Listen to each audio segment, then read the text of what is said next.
नमस्कार दोस्तों, स्वागत है आपका एचडी आईएएस परिवार में। दोस्तों, जैसा आप जानते हैं कि एचडी मेंस प्रोग्राम चलाया जा रहा है, जिसके अंदर हम आप लोगों के लिए जो है सभी सब्जेक्टों को क्वेश्चन आंसर के हिसाब से कवर करा रहे हैं। पिछले कुछ टाइम पीरियड के अंदर कंटिन्यू आपको क्लास नहीं मिल पा रही है। उसकी वजह है कि मेरी तबीयत थोड़ी सी खराब चल रही है, जिसकी वजह से कंटिन्यू क्लास आपको नहीं मिल पा रही है। अब प्रयास किया जाएगा कि कंटिन्यू जो है, चाहे वो फिर सब्जेक्ट का जो हम रिवीजन करा रहे हैं, जिसका टारगेट है कि परलिम 2024 के अंदर, चाहे वो फिर परलिम्स आईएएस का हो या फिर किसी स्टेट पीसीएस का हो, जो टारगेट है कि हम सभी सब्जेक्टों का रिवीजन आप लोगों के लिए लेके आएंगे।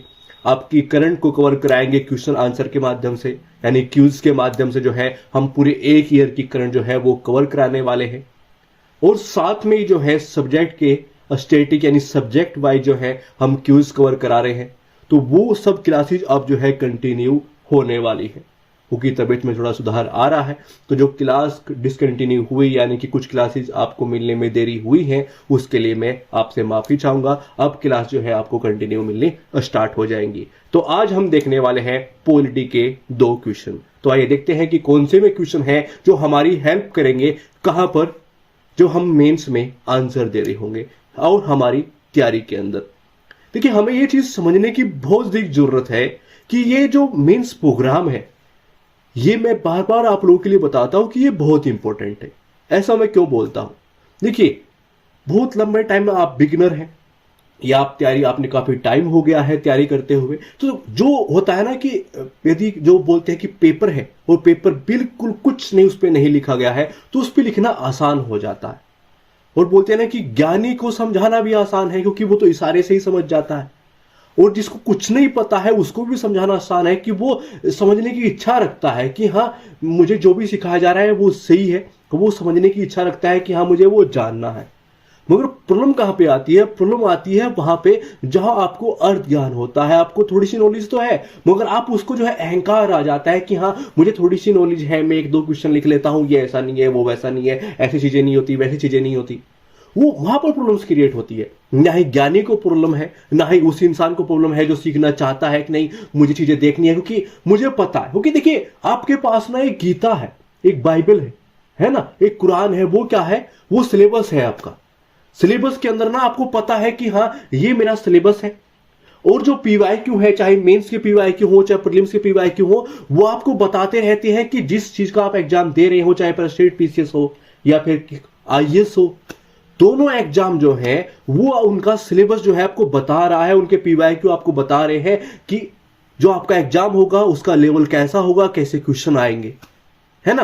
तो वहां से सब चीजें हम सीख रहे हैं। तो कौन सी क्लासेस देनी है, क्या करना है और हमारे लिए कैसे इंपॉर्टेंट है, नॉर्मल आपको तुरंत समझ जाना चाहिए, है ना। मेंस लिखने वाले हो, टाइम के अंदर जो है एग्जाम का प्रेशर भी होगा, टाइम के अंदर लिखना होगा, अच्छा लिखना होगा। क्योंकि आप खुद सोच के देखिएगा कि मान लीजिए 15,000 बच्चे मेंस दे रहे हैं और चुनना उनमें से सिर्फ 3,000 के आसपास है। आप सोच के देखिएगा फिर वो 12,000 कहां पे जाएंगे? वो 12,000 को लोग कौन होंगे? क्या आप उन 12,000 में आना चाहते हैं? आप उनका तो छोड़ ही दीजिए, जो प्रीलिम्स भी क्रैक नहीं कर पाएंगे। आप ये सोच के देखिएगा कि आप 15,000 में चले भी, क्योंकि मैं मेंस की बात कर रहा हूं, और आप चले गए हैं कहां पर? 15,000 के अंदर, और फिर आप 3,000 में नहीं आ पा रहे हैं। तो कुछ तो वजह होगी। हमारी तैयारी किस तरह से हमने की है? पढ़ी तो हमने है, हमने पढ़ा है, हमने बुक पढ़ी है, हमने नोट्स पढ़ा है, ठीक है, हमने पढ़ा है। फिर प्रॉब्लम्स कहां पे आ गई? हमने तैयारी को किस हिसाब से लिया, वो चीजें हमें थोड़ी सी देखने की जरूरत है, ठीक है। इसलिए ये मेंस प्रोग्राम बहुत इंपॉर्टेंट है। जो पॉइंट्स आपके यहां पर मिल रहे हैं वो आपके काम आएंगे। जो अच्छे से क्लासेस दे रहे हैं उनको पता चल जाएगा कि हाँ, जब वो मेंस देंगे कि ये चीजें हमारे लिए कितनी इंपॉर्टेंट थी। तो आइए शुरुआत करते हैं। भारत निर्वाचन आयोग की भूमिका क्या है और उसके महत्व पर हम आज चर्चा करने वाले हैं। यानी कि उसके 2 पॉइंट पर वो कौन कौन से पॉइंट हम दे सकते हैं, इस क्वेश्चन को हम कैसे लिख सकते हैं, इस क्वेश्चन को समझेंगे भी और लिखेंगे भी। दूसरा क्वेश्चन क्या है कि भारतीय संविधान के ऐतिहासिक आधार क्या थे और उन्होंने इसके विकास को कैसे प्रभावित किया। ये क्वेश्चन हमारे सामने है, इसको अच्छे से समझेंगे और इसमें हम कौन कौन से पॉइंट दे सकते हैं इसको देखेंगे, ठीक है। तो आइए शुरुआत करते हैं।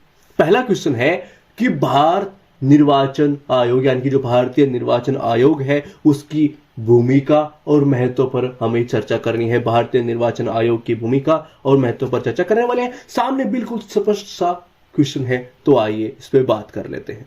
ठीक है, भारत निर्वाचन आयोग एक स्वायत्त और अर्ध निकाय संस्थान है जिसका गठन जो है भारत में स्वतंत्र और निष्पक्ष रूप से जो है विभिन्न से भारत के प्रतिनिधि संस्थाओं में जो है प्रतिनिधि चुनने के लिए किया गया था। भारतीय संविधान के अनुच्छेद 324 से अनुच्छेद 329 तक भारतीय निर्वाचन आयोग से संबंधित प्रावधान दिए गए हैं और हम अब बात करने वाले हैं भूमिका के ऊपर। उनके अंदर हम कौन कौन से पॉइंट लिख सकते हैं जो कि बहुत इंपॉर्टेंट है कि जब बात की जा रही है कि भारतीय निर्वाचन आयोग, आपने बहुत बार पढ़ा होगा, लक्ष्मीकांत पढ़ी होगी, कोई नोट्स पढ़ा होगा, है ना, किसी कोचिंग सेंटर का नोट्स पढ़ा है मान लीजिए आपने, या फिर लक्ष्मीकांत को पढ़ा है या किसी अन्य बुक को आपने पढ़ा है।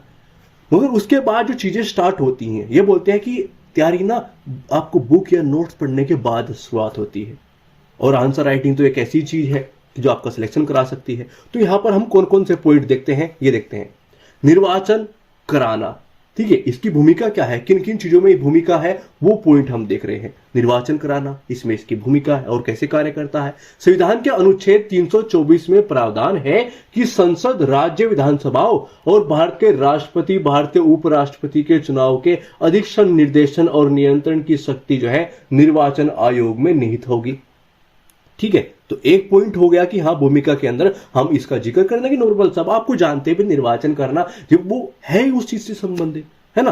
दूसरा क्या है कि राजनीतिक दलों के संबंध में भूमिका, राजनीतिक दलों को जो है मान्यता प्रदान करना तथा उन्हें चुनाव जो है चिन्ह आवंटित करना, और जो आवंटित किए हैं कुछ प्रॉब्लम्स हो जाती है जो अभी आपने महाराष्ट्र के अंदर देखा था और ये चलती रहती है। ठीक है, और इससे संबंधित विवादों को जो है निपटाने के लिए न्यायालय के रूप में कार्य करना। ठीक है, मतदान शिक्षा प्रदान करना, ये जो कार्य करता है भारतीय निर्वाचन आयोग जो है, इसके द्वारा मतदाताओं को अनेक अधिकारों और जिम्मेदारियों के बारे में जागरूक करने हेतु जो है मतदान शिक्षा कार्यक्रम आयोजित कराए जाते हैं। ठीक है, तो इसमें इसकी भूमिका होती है, उसके बारे में हम बात कर रहे हैं। कौन कौन से पॉइंट हम दे सकते हैं इसके बारे में देख रहे हैं। निर्वाचन में होने वाली जो है खर्च की निगरानी करना, ठीक है, ये भी एक पॉइंट है। तो इलेक्शन कमीशन जो है इसके द्वारा यह जो है सुनिश्चित करने के लिए कि निर्वाचन के दौरान राजनीतिक दलों और उम्मीदवारों को खर्च की निगरानी की जाती है और इनका खर्च कानून द्वारा जो है निर्धारित सीमा जो है उससे बाहर तो नहीं चला गया है। मान लीजिए कोई कैंडिडेट है कि आप इतना खर्चा कर सकते हैं, ये आपकी सीमा है, और उससे बाहर चला जा रहा है या कितना, उस पर ध्यान रखना, उस पर नजर रखना। ठीक है, निर्वाचन से संबंधित भ्रष्टाचार को रोकना, यानी कि निर्वाचन आयोग जो बूथ है वो कैप्चरिंग सिस्टम तो नहीं हो गया है, फर्जी वहां पर मतदान तो नहीं हो रहे हैं, मतदाताओं को जो है डराने धमकाने जैसा कार्य तो वहां पर नहीं हो रहा है, इसलिए कोई क्रियाकलाप तो वहां पर नहीं हो रही है जो कि खिलाफ है, तो उस पर सख्त कार्रवाई करना वो उसके अंदर ये भूमिका निभाता है। तो ये पॉइंट हम जब भूमिका की बात कहीं पर होगी, ये आप देखो कि इतना बड़ा एक आयोग है, इंपॉर्टेंट है, ये बात तो आप मानोगे। और भूमिका की बात हो रही है तो सिंपल सी बात है, जब चीजों को आप ऐसे कर लेते हैं ना, भाई सिलेबस के अंदर इतना बड़ा पॉइंट है ना, निर्वाचन आयोग, उसकी आपने भूमिका के पॉइंट आपके पास है। देखिए आप बार बार पढ़ोगे, बार बार कोई बुक, कोई नोट्स, इस तरह की चीजें करते रहते हो ना, तो वो भी दिमाग का ना ऐसा करते हैं इतना रिवीजन करना है, ये करना है, क्योंकि आप स्मार्ट तैयारी नहीं करते हो। आप सोच के देखिए, निर्वाचन आयोग की बात होगी, आपने भूमिका के पॉइंट आपके पास हो गए, भाई मुझे यही पढ़ने हैं, बात खत्म हो गई। एक तो वो यहां पे आ जाएंगे और जब कहीं पर लिखने की बात आएगी तो मैं लिख भी पाऊंगा, है ना। ये ऐसे ऐसे करते रहते हो ना, वो ज्यादा प्रॉब्लम्स क्रिएट करते हैं। ठीक है, अब बात करते हैं उसके महत्व की। देखिए, चुनाव की स्वतंत्रता और निष्पक्षता को जो है सुनिश्चित करने के माध्यम से यह देश के लोकतांत्रिक मूल्यों को बनाए रखने में मदद करता है। फर्स्ट महत्व हो गया। दूसरा क्या कि जो इलेक्शन कमीशन है वो मतदाता शिक्षा कार्यक्रमों से मतदान प्रतिशत बढ़ाने में मदद मिलती है और यह सुनिश्चित होता है कि लोगों की समस्याओं को जो है वो सुना जाएगा। दूसरे पॉइंट हमने दे दिया। तीसरा क्या हो सकता है कि इसके द्वारा चुनावी भ्रष्टाचारों को रोकने तथा समान प्रतिस्पर्धा बनाए रखने के कारण जो है चुनाव के दौरान शांति बनाए रखने में मदद मिलती है, हिंसा ना हो जाए, इससे कोई कृत्य ना हो जाए, वो चीज का इंपॉर्टेंट है ना। दूसरा क्या है, इलेक्शन कमीशन है वो प्राथमिक जिम्मेदारी यह सुनिश्चित करना है कि चुनाव में स्वतंत्र और निष्पक्ष हो। ठीक है ना, तो हमने अपने पॉइंट देख दिए, कितना आसान है भाई। भूमिका के पॉइंट हो गए, महत्व के पॉइंट हो गए, ये हमारे पॉइंट हो गए, क्योंकि पीएचडी नहीं करनी है। मैं आपको आंसर राइटिंग के अंदर भी इसलिए आपको ये चीजें बताता हूं, नहीं तो मैं आपको सीधा आंसर बता सकता हूं कि हाँ देखिए हम ये इन पॉइंटों का इस्तेमाल करेंगे, और सीधा इस तरह से भी करते हैं। जो बहुत सारे जो है एजुकेशन चैनल पे चीजें की जाती हैं वो किया जा सकता है। वो क्या है कि मैं बताऊं कि ये क्वेश्चन है, इस टॉपिक से है, इस सब्जेक्ट से है ना, और उसके बाद कि आप इसका आंसर देते हुए इन इन पॉइंटों का इस्तेमाल कर सकते हो। पॉइंट का मतलब सीधा बता दो भाई आप इसके बारे में, ये पॉइंट के बारे में ऐसा कुछ जिक्र कर देना, ऐसा कुछ, मगर मैं आपको प्रॉपर बताता हूं कि हाँ आप इन चीजों के बारे में ऐसा ऐसा लिख सकते हैं। तो वो क्या होते हैं, पॉइंट इस्तेमाल हो जाते हैं, पॉइंट का प्रॉपर आपको पता हो जाता है कि हाँ बिल्कुल एग्जैक्ट सिस्टम ये हो सकता है, ये हम कर सकते हैं, जो कि हेल्प करेगा आपका, है ना। और ये चीजें तैयार हो जाएंगी तो फिर कोई प्रॉब्लम ही नहीं है। आगे बढ़ते हैं, निष्कर्ष की बात करते हैं। देखिए भारत निर्वाचन आयोग ने जो है भारत में स्वतंत्र और निष्पक्ष चुनाव सुनिश्चित कराने में महत्वपूर्ण भूमिका निभाई है।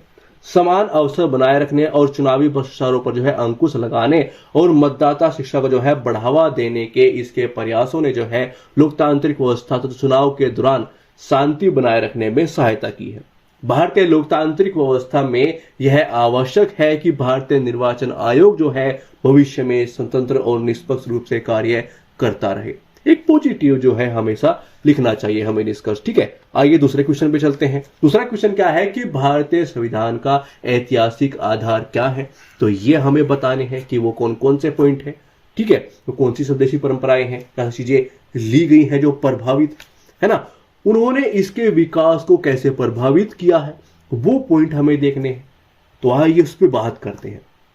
देखिए दुनिया के सबसे बड़े लोकतंत्र के रूप में जो है प्रसिद्ध भारत में 1947 में ब्रिटिश औपनिवेशिक शासन से सफलतापूर्वक हमने मुक्ति को जो प्राप्त कर लिया, फ्रीडम मिल गई हमें, है ना, स्वतंत्र हो गए हम। और 1950 में जो है भारतीय संविधान की स्थापना हुई, जो एक मूलभूत दस्तावेज है जो देश के शासन की संरचना को जो है वो चित्रित करता है, ठीक है। संविधान भारतीय राजनीतिक और सामाजिक दर्शन की गहन विरासत पर बना है और देश की ऐतिहासिक यात्रा का जो है प्रतिबिंब करता है। अब समझ रहे हो, हमने पृष्ठभूमि को एक अच्छे रूप से जो है उसको दे दिया कि भाई हाँ वो कनेक्ट भी हो रहा है, कहां पर आने वाले जो पॉइंटों को हम इस्तेमाल करने वाले हैं, जो हम मुख्य भाग की ओर जाने वाले हैं, वहां से चीजें कनेक्ट भी हो रही हैं और चीजों को हम समझ भी पा रहे हैं कि हाँ एक अच्छी, देखिए जब हम चीजों को देखते हैं ना भाई, एग्जामिनर हमारी कॉपी देखेगा और वो हमारी पृष्ठभूमि से चीजों को समझेगा कि ये कैसी चीजें लिख रहा है। आपकी कॉपी जब उसके सामने होगी, आपका प्रस्तुतिकरण, आपका जो है प्रवाह, उस पर एक पॉजिटिव इफेक्ट डालेगा। जहां पर होता है ना कि आपका प्रस्तुतिकरण अच्छा हो, प्रवाह अच्छा हो, तो क्या होता है कि वो एक पॉजिटिव माइंड से जाता है पढ़ने के लिए, उसको फिर उसके बाद उसके प्रस्तुतिकरण के बाद उसको प्रवाह मिलता है, तो उसमें बह जाता है। और जब वो बह जाता है उसको लग रहा है कि जो आंसर आपने लिखा है, मान लीजिए 1% उतने अच्छे पॉइंट नहीं थे, ठीक है, मगर क्या हुआ कि वो उसको लग रहा था कि ये 4 नंबर के आसपास का आंसर है इस बंदे का, मगर आपका प्रवाह, आपका प्रस्तुतिकरण जो है, जो उसको बह के ले गया, उसको अच्छा लगा, एक पॉजिटिव माइंड से है, वो उसके हाथ से फिर आधा नंबर, 1 नंबर, 1.5 नंबर फिसल ही जाता है और फिर 5 से 5.5 तक नंबर जो है वो चले जाते हैं। और 1.5 नंबर कितना इंपॉर्टेंट है, शायद ये बात मुझे आपको समझाने की जरूरत नहीं है, ठीक है। आइए बात करते हैं ऐतिहासिक आधार, जो हमारा फर्स्ट पॉइंट है, मुख्य भाग। उसमें हम कौन कौन से पॉइंट है, वे कौन कौन से आधार है, ठीक है। आइए वो देखते हैं। पश्चिम राजनीतिक विचार। देखिए संविधान में पश्चिम राजनीतिक विचारों की झलक देखने को मिलती है, ठीक है।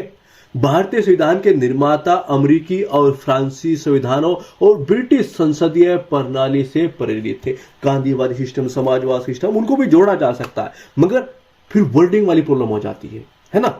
तो उसके लिमिट के अंदर हम कैसी चीजें लिख सकते हैं वो हम एग्जैक्ट आपको बता रहे हैं। हमारा प्रस्तुतिकरण कैसे हो सकता है, ऐसा भी हो सकता है, अन्य तरीके से लिखा जा सकता है, मगर ऐसे आप अपने पॉइंट दे सकते हैं। अगला पॉइंट क्या है कि स्वदेशी परंपराएं। तो संविधान भारत की प्राचीन और मध्ययुगीन राजनीतिक सामाजिक परंपराओं पर आधारित है। अहिंसा, सहिष्णुता और समानता से जो है संबंधित बौद्ध और जैन शिक्षाओं ने जो है संविधान के निर्माण को प्रभावित किया है। यह हमारा दूसरा पॉइंट हो गया। तीसरा क्या, औपनिवेशिक अनुभव। यह भी ऐतिहासिक आधार है। भारत में ब्रिटिश औपनिवेशिक शासन का संविधान के निर्माण पर गहरा प्रभाव पड़ा है। इसका तो बहुत गहरा प्रभाव पड़ा है। क्योंकि उन्होंने हमारे ऊपर शासन किया है, उनको हमें समझाया कि वो कैसे शासन करते थे और किन चीजों का यूज वो करते थे, है ना। तो जो चीज के अंदर हम पले बड़े हैं, फिर वो चीज हमारे पास होंगे और हमें प्रभावित भी करेंगी। तो वो हुआ मोंटेग्यू चेम्सफोर्ड सुधार 1919, भारत सरकार अधिनियम 1935, ये तो बहुत बड़ा स्रोत था हमारे लिए, ठीक है नहीं।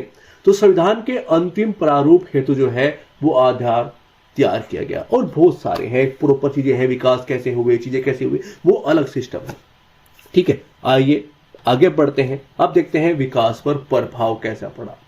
मौलिक अधिकारों का समावेशन।